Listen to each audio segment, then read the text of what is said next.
Good morning, everyone. We'll give everyone a few minutes to enter our Zoom before we get started.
All right, good morning, everyone,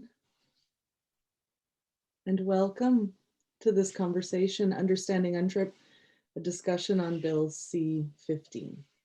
My name is Danielle Lucier. I am Red River Métis from Treaty 1 territory and the homeland of the Métis Nation. And I currently serve as Director of Community and Indigenous Engagement at the University of Ottawa's Faculty of Law in the Common Law section.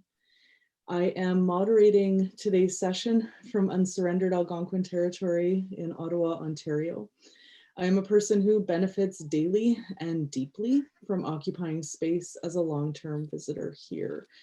To honor the space that I occupy, I work to try and build safer and healthier learning spaces, not only for Indigenous learners, but for all who study at our faculty.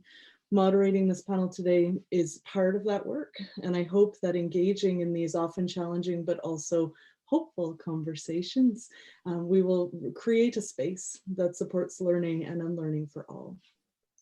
Now, our discussion today will last about an hour. Each of our four panelists will introduce themselves in accordance with their own professional and community protocols and will offer brief opening remarks on Bill C-15. We will then engage in a series of questions before a round of closing thoughts. Now, the Q&A function of the webinar is enabled and will be monitored throughout the session. And we do hope to have a few minutes at the close of the panel to respond to some of your questions. Cognizant of time, I will now pass the mic to Maître Roméo Saganache for his opening remarks. Oh, that was so fast. I was unaware I was going to be the first up. Nistam Gactri, Madno, Nastabe, Sijian, Kawisamgian, Tizibes, Bedayan, and Datamun, the Bajmungia, Nastaban Sijasin, Kawisamgian, Tizbit, Yaimutmano, Bishinigan, Yanchab Gaitsnadech, Nastabe, Sijasin, Yamudegnich, we used to go. So thank you for the invitation to be part of this discussion today. I just want to briefly talk about the UN Declaration C-262, which was my private member's bill, and C-15 that we have before us today as a government bill. I think one important aspect that we need to remind ourselves of is the fact that the UN Declaration on the Rights of Indigenous Peoples was the longest discussed and negotiated universal human rights instrument in the history of the United Nations, 23 years. So this discussion started in 1984 and ended with the UN General Assembly adopting the UN Declaration on the Rights of Indigenous Peoples in September of 2007. I think that this period of time allowed us to consider all of these inherent or pre-existing rights that Indigenous peoples have. And those are confirmed and enshrined in that UN declaration. One also must remember that last December 2020, the UN General Assembly reaffirmed for the 10th time the UN Declaration on the Rights of Indigenous Peoples by consensus. And when we say by consensus in international fora, it means that it happened without a vote, which essentially means that there is no one state, not a single state in the world that formally opposes the UN Declaration on the Rights of Indigenous Peoples. I think it's an important aspect that needs to be included in our discussion. In fact, and I can read the quote from the General Assembly last year. The General Assembly of the UN said that highlighted that the declaration, and I quote, has positively influenced the drafting of several constitutions and statutes at the national and local levels and contributed to the progressive development of international and national legal frameworks and policies. So I think with that being said, we've moved along pretty far since 2007 in that respect. When I introduced Private Members Bill 641 in the 41st Parliament and Bill C-262 in the 42nd Parliament,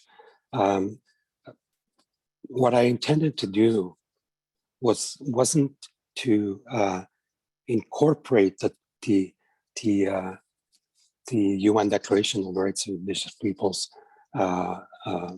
by law, but simply to confirm that the UN Declaration on the Rights of Indigenous Peoples has application in Canadian law. And that's a very specific concept in our legal systems. It does have application in Canadian law, and we can discuss that further as we go along this morning. I'm just disappointed that I have to leave early because I'm on another panel with the independent group of senators shortly, well, right after this discussion today. Bill C-262 was meant just to confirm that legal reality, that international instruments such as declarations, international conventions, international treaties, and so on and so forth, have application in our legal system. And that's what Bill C-262 was meant to do, besides the development of an implementation plan to implement those inherent rights that we speak about in the Declaration. In a way, Bill C-15 proposes to do or to confirm the same thing. Bill C-15 proposes to confirm that this bill, that the Declaration is a source of interpretation of Canadian law, and that it has application in Canadian law. The preamble of Bill C-15 is more elaborate. I think one of the things that we learn in the first year of law is how preamble or paragraphs function within an enactment or within a law or legislation. And I think the importance of having Bill C-15 more elaborate than what 262 had is an important dimension in this discussion as well. You know, when my C-262 was a bill that for the first time, first legislation in Canadian history that rejected colonialism formally in a legislation. And this C-15 has pretty strong words against doctrines of superiority, which includes, as we all know, doctrine of discovery and terra nullius. So I think those aspects are important in this case. I'm looking forward to how this will turn out, because from day one, what I said about Bill C-15 was that it is being introduced at a bizarre time. We are definitely running out of time.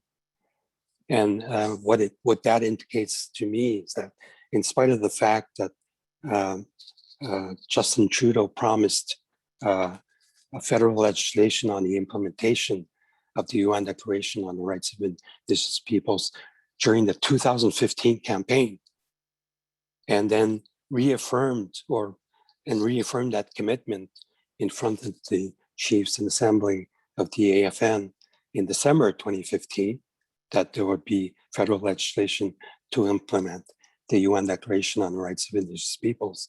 We're now March 31st, 2021, and we still haven't seen it yet.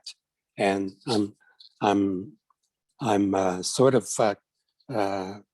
concerned that this bill will not make it through during the timeline that we have in front of us. There's a minority government.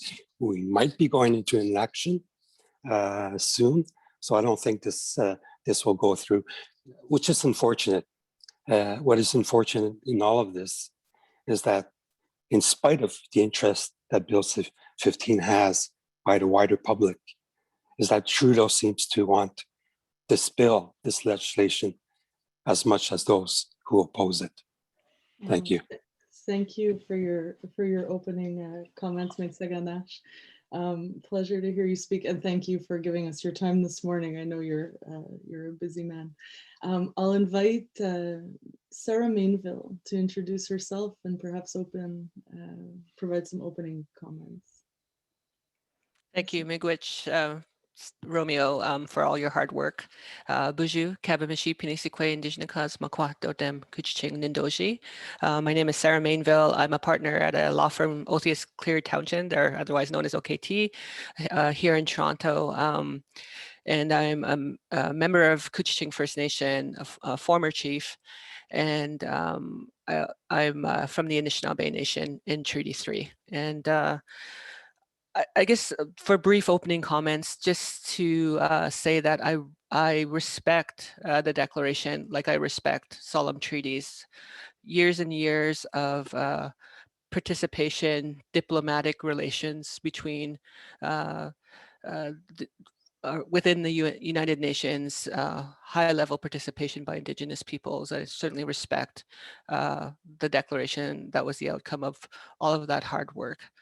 And certainly respected and celebrated when Bill C-262 went through the first stages of Parliament, and regretted that it didn't make its way to be finalized at that time. I have done legal analysis on behalf of my clients of Bill C-15, have done work, proposed amendments and things of that nature. I think the implementation of the Declaration is something certainly that I support and Indigenous people support. And we can talk in this panel about how the bill itself could be strengthened. Miigwech. Thank you. Laurie Sargent, if you'd like to say some opening words. Sure. Good morning, everyone. Miigwech, Mettre Saganash, just want to recognize your contributions. So as the ADM of Aboriginal Affairs from the Department of Justice, and I am also joining from the traditional territory of the Algonquin people. I am so pleased and honored to be part of this panel and really, to have the privilege of working in many ways, building on the work that former MP Saganash did with his private members' bills. And my team and I have been supporting Minister Lametti and the federal government in moving the important work that Bill C-15 requires forward, and doing so very much in cooperation with Indigenous peoples organizations, with a number of very distinguished experts in the area. We've had the pleasure of working with Chief Littlechild, with Mary Ellen Trepel-Lafont, with representatives from the Inuit Tapiri Kanatami. It has been an extraordinary experience and, as I say, a privilege, also working with the Métis Nation and experts from that organization.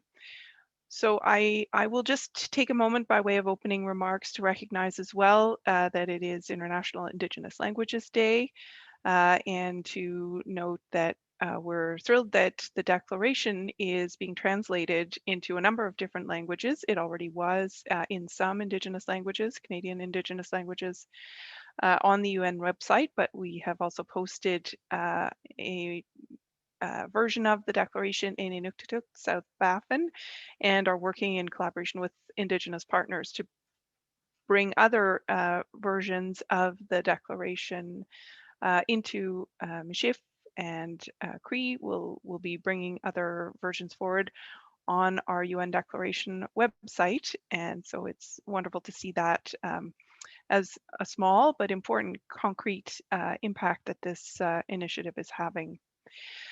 So I can do little to contribute more than what MP Saganash has already said about the origins of Bill C-15. He's spoken in many ways about what it does, the important purposes that it intends to advance. What I can maybe just speak to briefly is the process that we undertook to build on the support for C-262 and develop the bill that is now before the House of Commons and was introduced on December 3rd.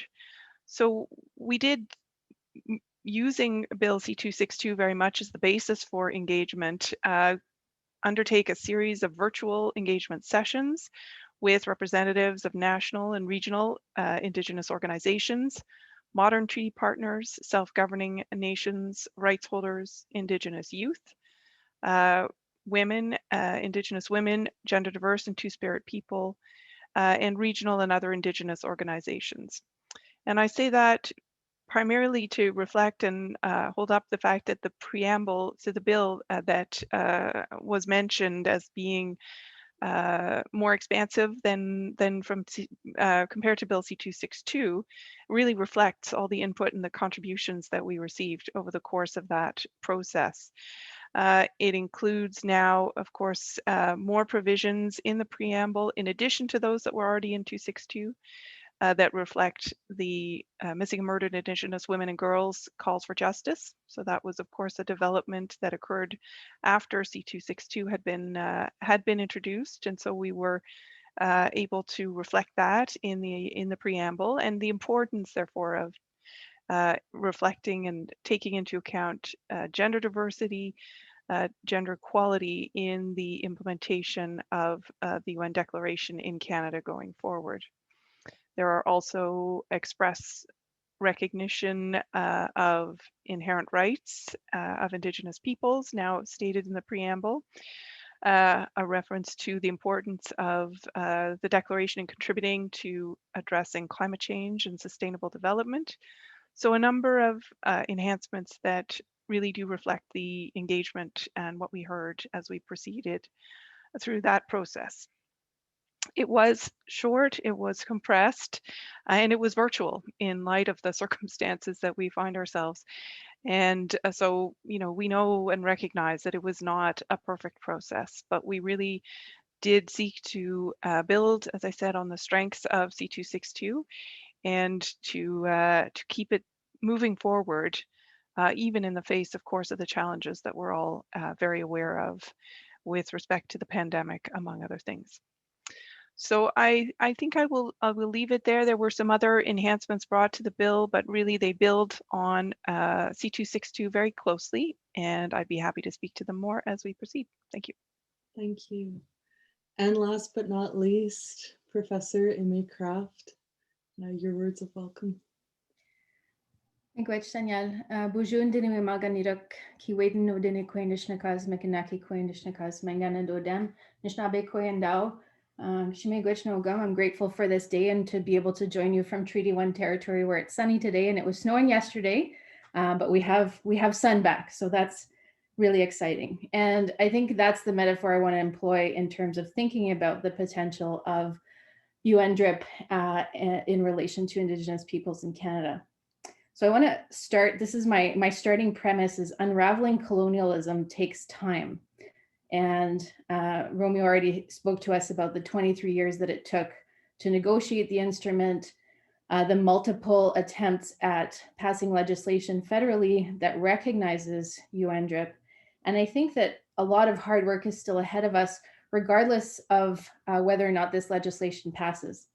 And that's where I kind of want to focus my attention and energy today is the changes required to the common law to give full effect to UNDRIP, because I think federal legislation will be important and it's going to change the landscape in terms of how federal legislation is developed, its intent, its impact, and an overhaul of existing legislation.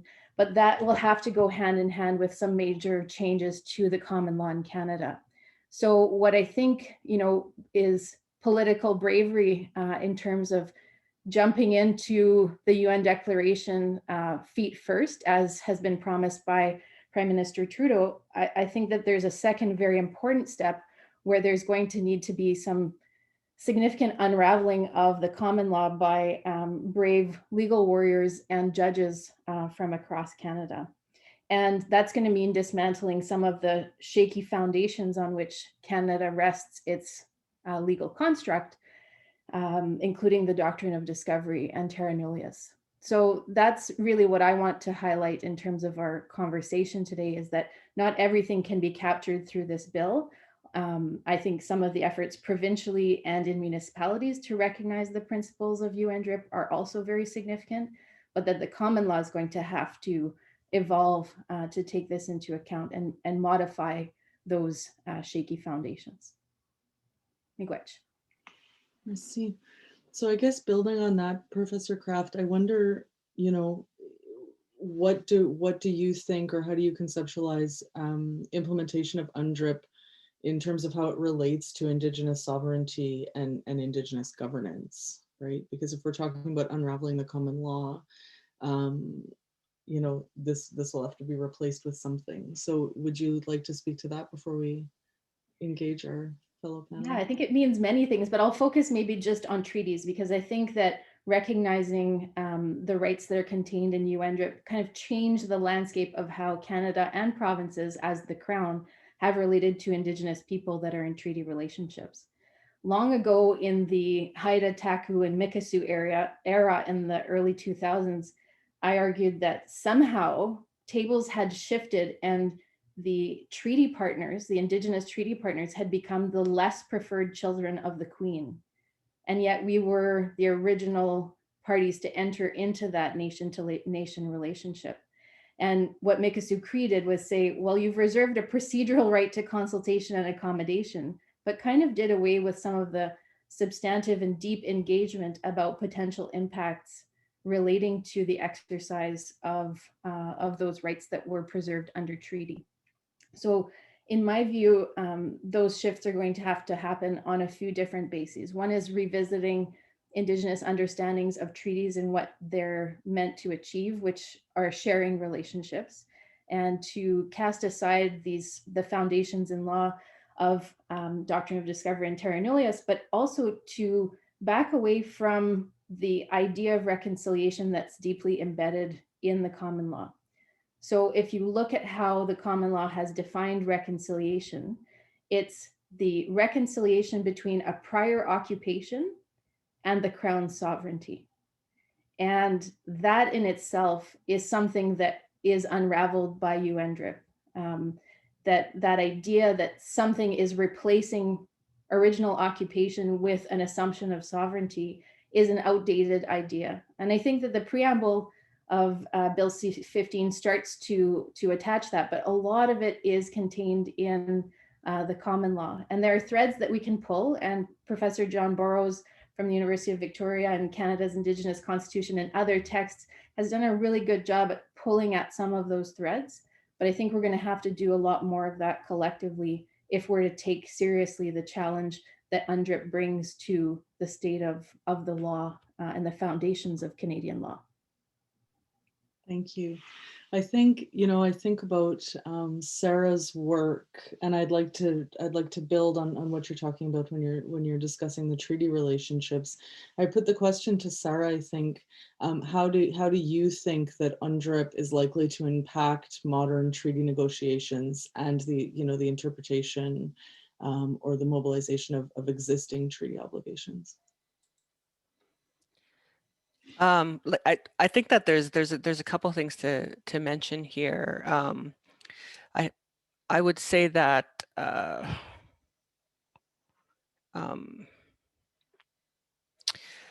like my law firm does both modern treaty negotiations, and we work to implement treaty-based governance over shared territory in Confederation and pre-Confederation era treaties. My work with Treaty 3, for example, or with other Indigenous treaties has me focusing on consent and the source of law for the governance right to decide. The Royal Proclamation of 1763, as well as the Resteel decision, and hopefully future proper analysis of the 1764 Treaty at Niagara is the real source of territorial governing power for Indigenous peoples, as well as for Canada and Crown governments. It's really unfortunate that the government of Canada has gotten ahead of itself with stakeholders, convincing everyone that the Declaration does not set new standards. Is that true, or will it be practically true? Modern treaty negotiators believe that the Declaration might be a distraction from the long, arduous work to have true, inherent, or as they may now be forced to say, non-contingent jurisdiction of Indigenous nations. I believe first and foremost, it's my responsibility as an Anishinaabe to the Creator. I wonder if there's a legal reconciliation that allows that responsibility in its true form to coexist in Canada. Free, prior, and informed consent is a great symbol of reconciliation. Our law firm helps our communities reach that standard, and it's happening now, but we need to use every tool in our toolbox to support this. And I would argue it should be that standard today. Meghseganash, do you have any thoughts? Well, one of the things that I always advocated in these discussions is that the different and distinct legal frameworks that we have at our disposal, which includes treaties, which includes the Constitution, international law, Indigenous law, and so on. These are distinct legal frameworks that we have at our disposal. They're distinct but interrelated and mutually reinforcing. And I think that's an important part that we need to remember when discussing these issues. One of the things that Bill C-15, in fact, no law or no treaty has changed, at least in the 45 years of my experience in politics and legal work. One of the things that won't change is Crown behavior. The Crown will always argue that it has the authority to do what it wants, in spite of clear provisions and treaties or laws that we have in this country. And I've seen that over the last 45 years. Quebec, in spite of the fact that courts have rejected their arguments over and over again, has always argued before the courts that the Constitution does not apply to Quebec because it had not signed on to it, or because it's a civil law jurisdiction in Quebec. So that beast will not change as we move on, in spite of clear indications in this provision, in the provisions of C-15. In Chilcotin, for instance, the Supreme Court was compelled to tell the lawyers that argued terra nullius that it never applied in Canada because of 1763 proclamation, royal proclamation. But they still argue it today. So I think that it's changing Crown behavior towards Indigenous fundamental rights and towards whatever any law says is like trying to turn the Titanic on a dime, and that's going to take a long time. Do you think, though, Nash, that C-15, could contribute to building better consultation processes, or? Well, at least I think it's it would be good for the first time that a legislation contains provisions, and I'm talking about the preambular paragraphs here in C-15 that have legal effect, as we all know. That for the first time, the legislation firmly rejects those arguments and confirms the rejection of those arguments. So that's an important contribution to debates in front of the courts. Right, a language of possibility. I'll put the same question to you, Lori. How could this bill possibly contribute to building better consultation processes or partnerships with Indigenous peoples in developing federal law and policy? Thanks for the question. And I think, that's one of the key pieces that we see as a major contribution of Bill C-15. Fundamentally, it is a firm, solemn Crown commitment, Government of Canada commitment to changing the way that we go about all of our relations with Indigenous peoples and how our processes function. And there is a focus on cooperation and consultation, of course, in each of the elements of the obligations that it creates with respect to developing an action plan, with respect to aligning federal laws with the Declaration and the reporting requirement. So just simply taking it on its face, the bill will, of course, require the government to take those steps, and I do think that it will very much change Crown approaches. It already is, and maybe I'll just take a moment. While I know progress is slower than some would like, and that there is frustration, and I fully understand and appreciate that. I will say, with the development, for example, of the Indigenous Child and Family Services legislation, Bill C-92, very different process was used to develop that legislation, and now we have a bill that is creating, affirming and recognizing, not creating, but affirming and recognizing space for the exercise of Indigenous jurisdiction. And the federal government is defending that legislation as constitutional before the Quebec Court of Appeal. I think if folks read the factum that the Attorney General has placed before the court, they will see that it's very different from what our facta have looked like in the past. And it's very much a reflection of the role, the influence that the Declaration, that of course Indigenous advocacy and affirmation of rights has had.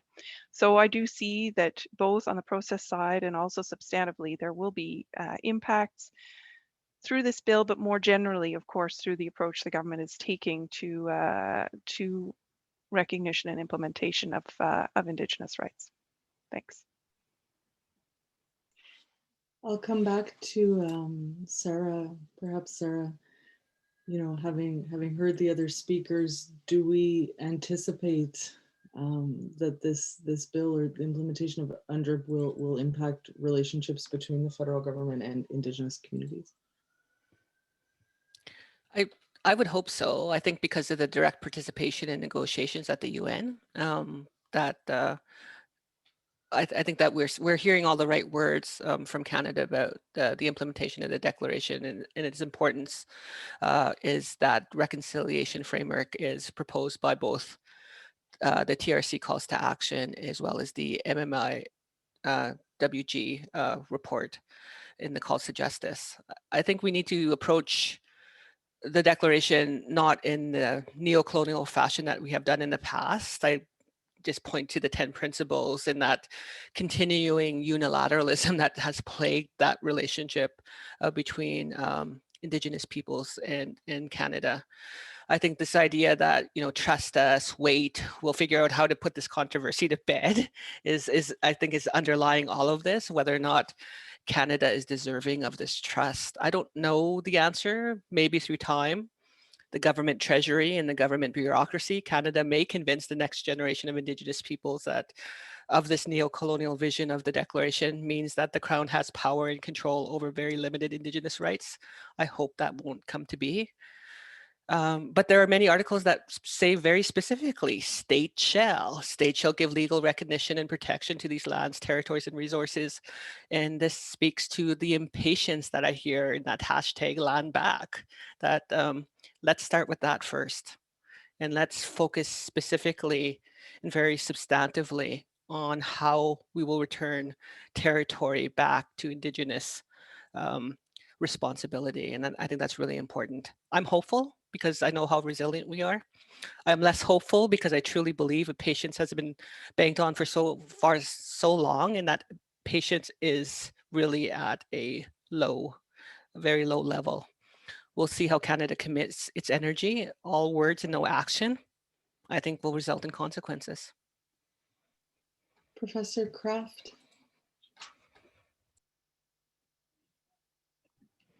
I've lost track of the question, but I think I'm just going to answer what I want to answer in terms of shifting relationships. And I think there's been a lot of conversation already about how this could impact nation-to-nation relationships and negotiations. I want to focus a little bit on the law because I think that, not every Indigenous nation is going to appeal to tribunals and courts. I think there are a lot of negotiated processes, and there's a lot of affirmation of Indigenous jurisdiction and Indigenous lawmaking in a variety of different capacities with or without external recognition. I think all of those are very valid ways of pursuing the objectives of UNDRIP. But if we think about changes to requirements of consultation and accommodation, I think there's a couple key areas that are hopefully going to shift sooner rather, actually immediately. Legislation or no legislation. And one of them I think that we need to turn a key eye to is what Mikisew Cree II told us in 2018, which was there's no duty to consult or accommodate on legislation or in the drafting process. And I think with a recognition of UNDRIP, that's out. If you actually read the declaration, legislation that's being drafted requires direct engagement with Indigenous nations.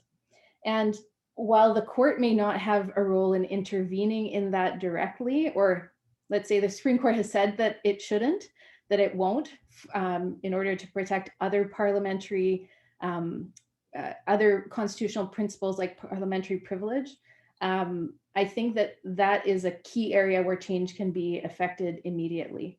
And so that's one area that I think we can see significant change and engagement with. And I think that's, co-drafting with Indigenous organizations. I think that means doing extensive consultations on proposed legislation. And some of that has been engaged in the past, but not necessarily to an adequate level or systematically. So I think that's one area where we can see immediate change and a redefining of the relationship. I think the second is a potential opening within the common law itself. And I've been reading in administrative law, which any of the lawyers in the room will go, oh, why would you do that to yourself?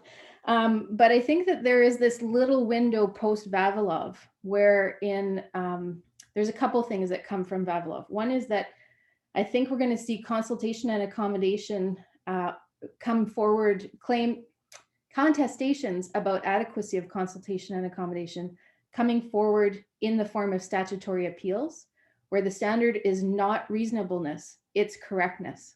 So that's going to be, I think it's a potential for some pretty profound engagement with the standard at which consultation and accommodation is happening, actually being correctness.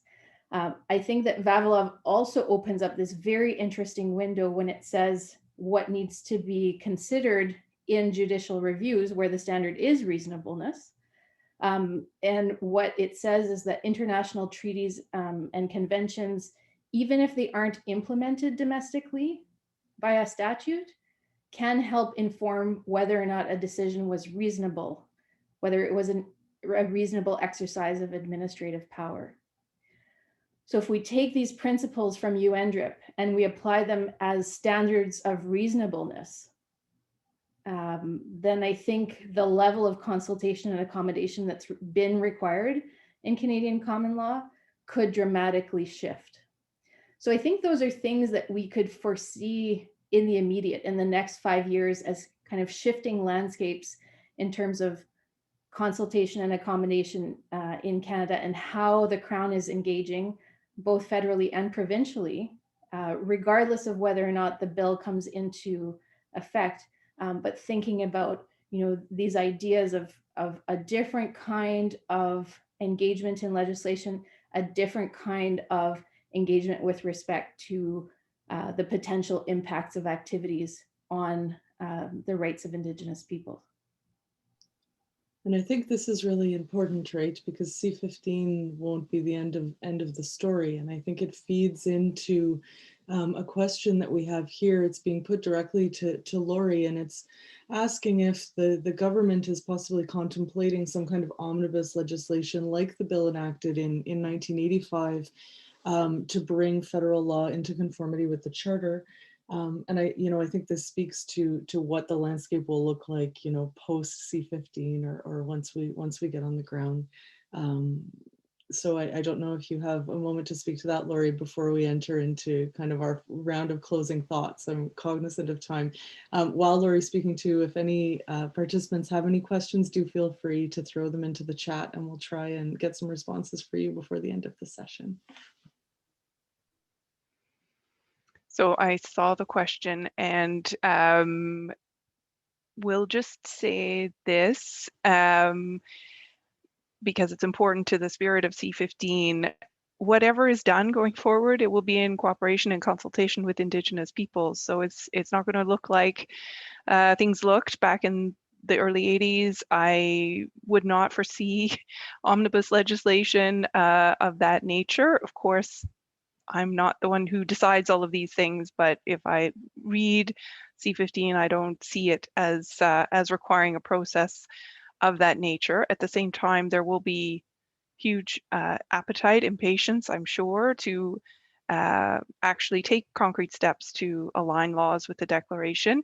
And so I'd actually throw it back over to other panelists to share their thoughts on what that might look like, because I do think that we're looking to build new processes, and we know that we don't have the answers. And so we're going to be very much looking to the expertise of Indigenous leaders, experts, and so on to guide that process moving forward. Thanks. Thank you. So perhaps we'll go to Sarah for kind of closing thoughts before we head into question and answers. Sure. I think one of the things that I wanted to mention was that I do think that the Declaration has a lot to say about Indigenous sovereignty and Indigenous governance, and it's an important role in Canada. And I've often done pillar presentations on the pillars that I see the Declaration upholding, and that's short form: territory, justice, freedoms, and governance. One very important one being the human rights or freedom in Canada, non-discrimination, decolonization, really important. The other three pillars, institutional development and governance, really important work, and we need the capacity and frankly the fiscal transfers in order to do that, including under the child welfare legislation. There needs to be substantial resources for that effort, important effort, because we know best how to revitalize our family systems and our laws around child welfare. Territorial rights and protections are really important. The protection of sacred sites, very important dialogue that has to happen. I look to the 1997 Martinez Treaties report, where it says very clearly that states must show evidence of when and how the Indigenous peoples had consented to a diminishment of their sovereignty. And in Canada, I think if you really truly reflect on the truth of that statement, that there is very little evidence that Indigenous people had given up their sovereignty or have actively, through some type of form of confederation, tried to reconcile sovereignties yet, or had the opportunity to even have a conversation about that. Also important is the 1996 Royal Commission on Aboriginal Peoples report that said that if you don't have evidence of consent to a surrender in a treaty or consent to land cessation or even sharing, then don't rely on it. So I think that those are things that we have to constantly go back to that statement that before reconciliation, we have to have a truth, a shared truth, and we don't have that shared truth. And we seem to be talking at different levels all the time between Indigenous peoples and the Crown. And it's a very difficult discussion, but we do have this existing relationship that's supposed to last forever. It's supposed to be a relationship of friendship rather than being a relationship between adversaries. And hopefully the Declaration helps us on that account. Merci, Sarah. Maid Sagadash, closing thoughts. Well, thank you. And I just want to follow up on that because that's an important point that Sarah just mentioned. I think one of the missing pieces, I mean, C-15 is not the panacea, but one of the missing pieces in this legislation is the confirmation that our rights are not frozen in time, that they continue to evolve over time, and that is related directly to the doctrine elaborated by the Supreme Court of Canada, the Live and Treat doctrine. I just want to quote the same-sex marriage reference case in 2004, which said that the frozen concepts reasoning runs contrary to one of the most fundamental principles of Canadian constitutional interpretation, that our Constitution is a living tree, which by way of progressive interpretation accommodates and addresses the realities of modern life. I would suggest humbly that the UN Declaration on the Rights of Indigenous Peoples is also that new reality that Canadian constitutional law needs to embrace. And I suggested amendments to C-15 in that regard, and I hope that the committee, if they have time ever, will consider that proposition. Merci. Laurie, closing thoughts. Thank you very much. And I will just say that I entirely agree with that comment. And I think we will look to the Declaration as a source, of course, of interpretation of the Constitution going forward. And I will just conclude by saying again what a privilege it's been to be on the panel, and I am so looking forward to the further conversations that I know we will be having as this legislation moves forward through Parliament. I know our minister is very much looking toward a royal assent by June and is making his utmost efforts, and would want me to convey that as well. Thank you. Thank you. And last but not least, Professor Kraft. I'm also looking forward to continuing the discussion, not only in relation to the bill, although I think that's very important in terms of what that relationship might look like going forward in the ways that, some of the ways that I've mentioned.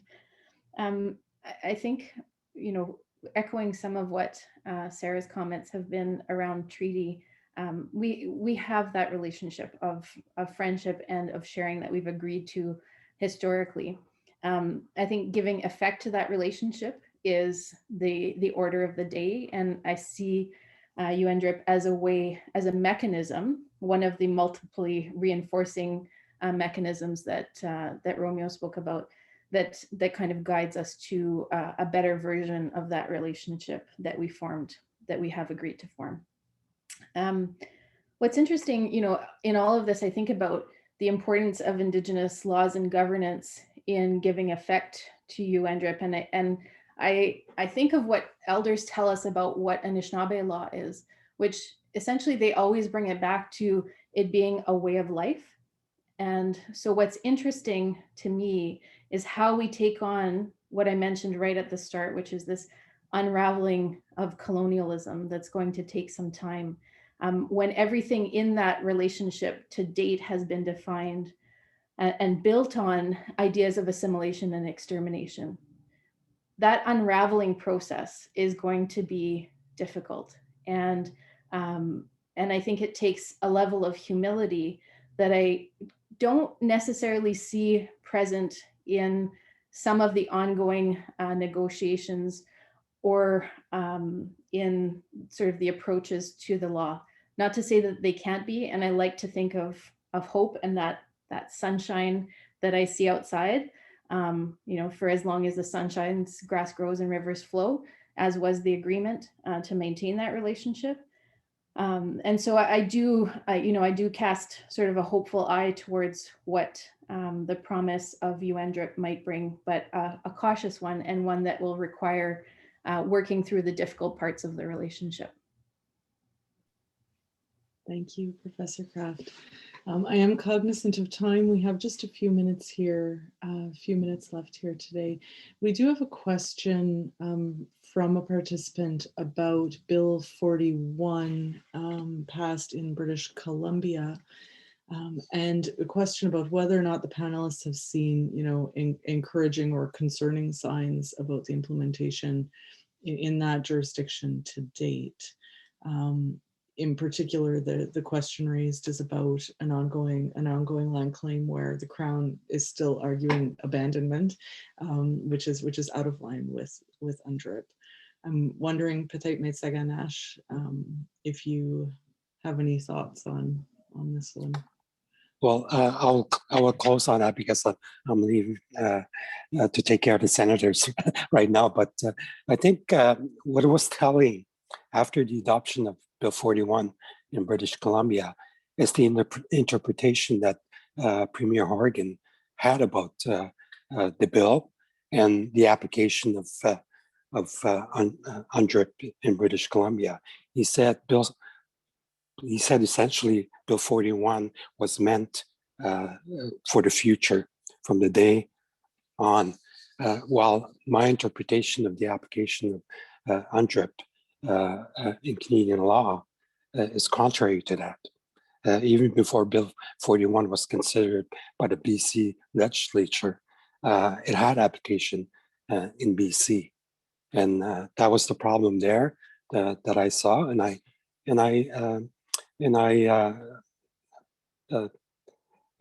disagreed publicly with that position expressed by the Premier of BC. Long before Bill C-41, long before Bill C-262, long before Bill C-15, courts have referenced, as they do in other countries, courts have referenced the UN Declaration on the Rights of Indigenous Peoples in interpreting Indigenous people's rights in different jurisdictions around the world, including in this country. The Canadian Human Rights Tribunal, for instance, referenced the UN Declaration 51 times in the couple of years now that they've been considering the case of Indigenous children. So I think that that needs to be understood as well, and that's what Bill C-15 is meant to confirm, not to establish, but to confirm that this UN Declaration has application in Canadian law, meaning that the courts and judges can reference the UN Declaration to interpret our rights in this country, and not the opposite way. Thank you. Thank you for joining us today, Mate Saganash. I know you do have to run, and I'm cognizant we have about a minute left.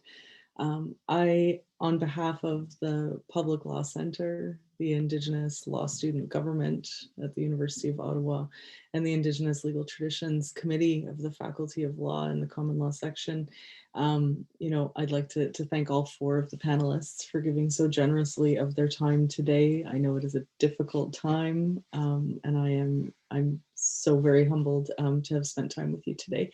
Thank you to all the participants who joined us. And I do hope that everyone stays safe and healthy, and that we are able to gather again together soon.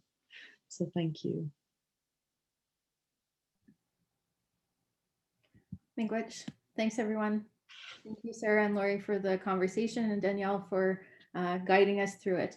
Miigwech. Likewise. Thank you very much.